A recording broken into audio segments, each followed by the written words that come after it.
Welcome back, everyone. I'm glad that you've joined us today for another episode of Bible Q&A. In this video, we're going to be answering the question, what are the benefits of meditation to Christians? When we hear the word meditation, our minds might go to, that activity which some people engage in where they sit on mats and try to clear all thoughts from their minds. But when the Bible uses the word meditation, it's not really referring to that. Rather, it's referring to the act of thinking about God Almighty, about His purpose, about His statements, about His works, about those who obeyed Him and didn't obey Him, and why they did what they did, about what God likes and doesn't like, and any other spiritual topic. We can sense this from its usage in some parts of the Bible. The psalmist once said, "I remember the days of old, I meditate on all thy works, I muse on the work of thy hands." That is Psalm 143, verse 5. In that text, he's talking about the works of God, which he meditates on. The psalmist also said, "My soul shall be satisfied as with marrow and fatness, and my mouth shall praise thee with joyful lips, when I remember thee upon my bed, and meditate on thee in the night watches." That is Psalm 63, verses 5 and 6. Just as scientists have discovered many benefits to participating in the popular kind of meditation, the scriptures points to some things we can gain by meditating about God and His works. In this video, I'd like to go over a few with you. Number one is, it builds our spiritual understanding. When we study the scriptures, let's say, what we are gaining is wisdom. But it is by meditating about what we read and study that it can translate from knowing to understanding. And it is by understanding that we can practice or apply what we know, which is where God's blessing is. If we read John chapter 13, verse 17, Romans chapter 2, verse 13, and James chapter 1, verses 22 to 25. As Job said, "Behold, the fear of the Lord, that is wisdom, and to depart from evil is understanding." If we read Job chapter 28, verse 28. By meditating about what we read in the scriptures, God can teach us the meanings of His words and deepen our understanding of His truth. The psalmist boasted that he had a great understanding of God and His ways, and he tied it to his regular meditation. "Oh, how love I thy law! It is my meditation all the day. Thou through thy commandments hast made me wiser than mine enemies, for they are ever with me.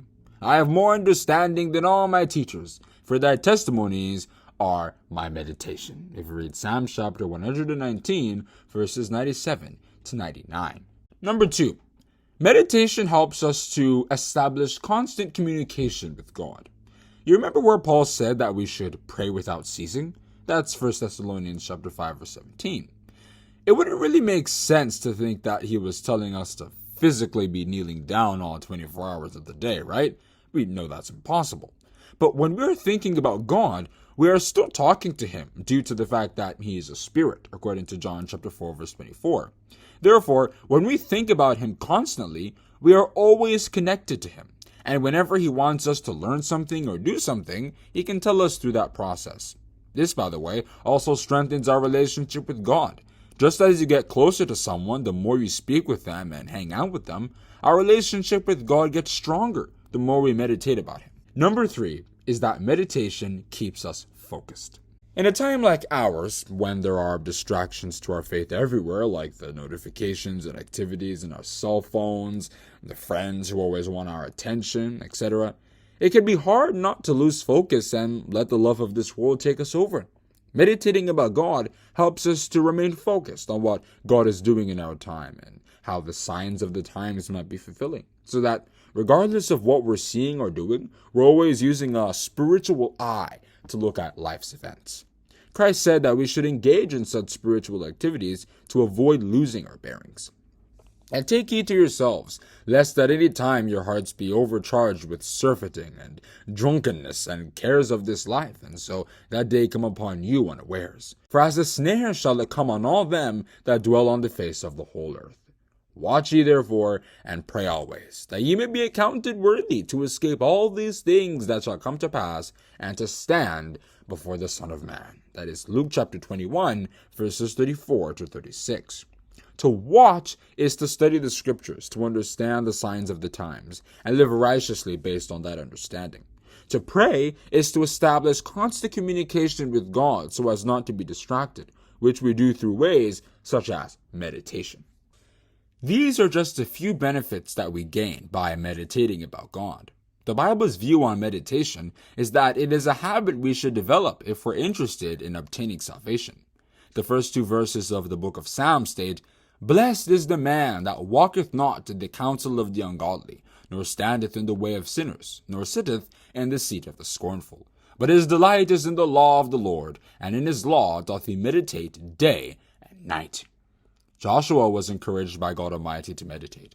"This book of the law shall not depart out of thy mouth, but thou shalt meditate therein day and night, that thou mayest observe to do according to all that is written therein. For then thou shalt make thy way prosperous, and then thou shalt have good success." If you read Joshua chapter 1, verse 8. The phrase day and night, by the way, doesn't mean every single second, even when we're sleeping. It just means all the time. Isaac, the son of Abraham, for example, was said to have went out to a field to meditate in Genesis chapter 24, verse 63. It shows that it's a good thing for children of God to do. But a quick tip. Meditation is only fruitful if we enjoy doing it. It doesn't have the same effect if it's boring. We have to take pleasure in doing it so that whether we're working or taking a walk or whatever, our minds are always on the scriptures and what it says. As the psalmist said, "I will sing unto the Lord as long as I live. I will sing praise to my God while I have my being. My meditation of him shall be sweet. I will be glad in the Lord." Psalm 104, verses 33 and 34.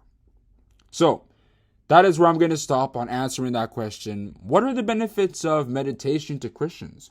We can see from what we've briefly looked at in this video that meditation has a way of focusing our minds on the things of God. And through that process, God can now reveal the deeper meanings of his truth to us when we have such constant communication with him. So, if you enjoyed this video and learned something new today, then give it a like and hit the subscribe button, and also click the notification bell so that you'll be notified when next we post. As always, have a good day and God bless you.